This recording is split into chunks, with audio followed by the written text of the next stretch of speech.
disoriented. He has careened into a square central courtyard, 4 sides of turrets, balconies, and columns in green and pink and white marble. He curses. He's not out. He's wandered deeper into the palace complex.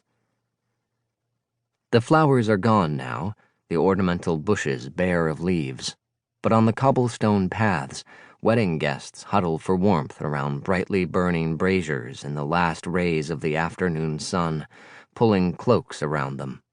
A plump gray-haired manservant picks up fallen wine cups and places them on a tray. An old man with a cane walks slowly through the crowd, leaning heavily on a younger man's arm. "Wine, my lord?" asks a high-pitched male voice in the soft accent of Byzantium. Jacob turns to see that a servant boy has come up behind him, a teenager, his face a mass of red pimples. He's holding a tray of full wine cups. "No," Jacob clears his throat. "No, thank you." "But it's to their Majesties' health," the boy replies earnestly. Jacob hardly hears him. He needs to get down to the harbor and on the first ship out of here, but he can't risk making a scene. He reaches for the offered cup.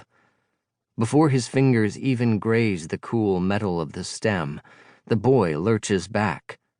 The goblet topples off the tray and clangs loudly on the cobblestones, spilling dark red wine clotted with black lees.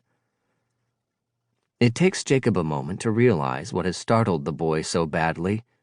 Then he notices his own hands, white-knuckled, caked in something dark and red. Blood. Before the boy can recover, Jacob whips around and loses himself in the crowd. How did he not notice before? How long has he run through the palace, his crime blazing on his hands for all to see? He is too overwhelmed to care.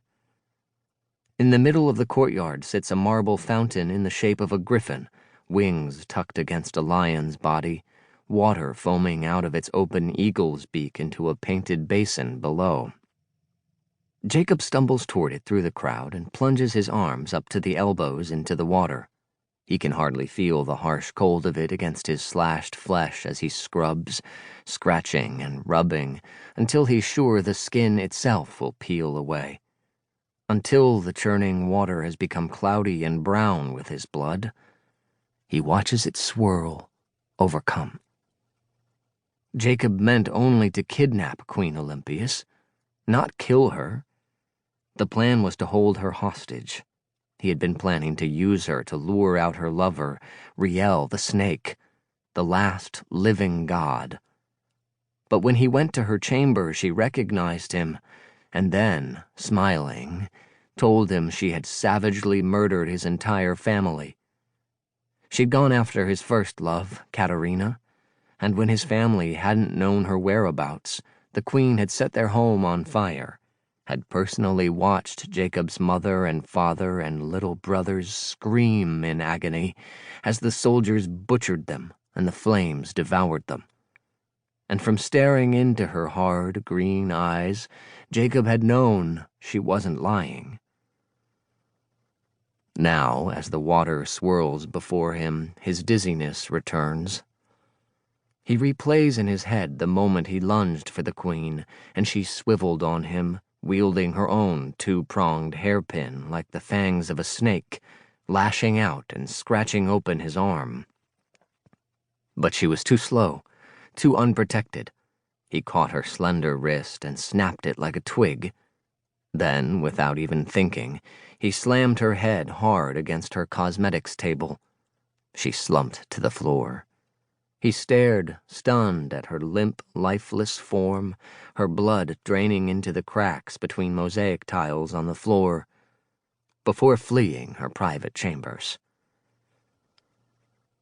Bent over the fountain and blinking to try to clear his vision, Jacob takes stock of the fact that he has lost the god, that the queen is dead, that his family is gone forever. If Jacob is caught, he will be executed for murder. But that's not even the worst of it. The plan he spent months pursuing, capturing Riel to satiate the spirit eaters with the flesh of the last god,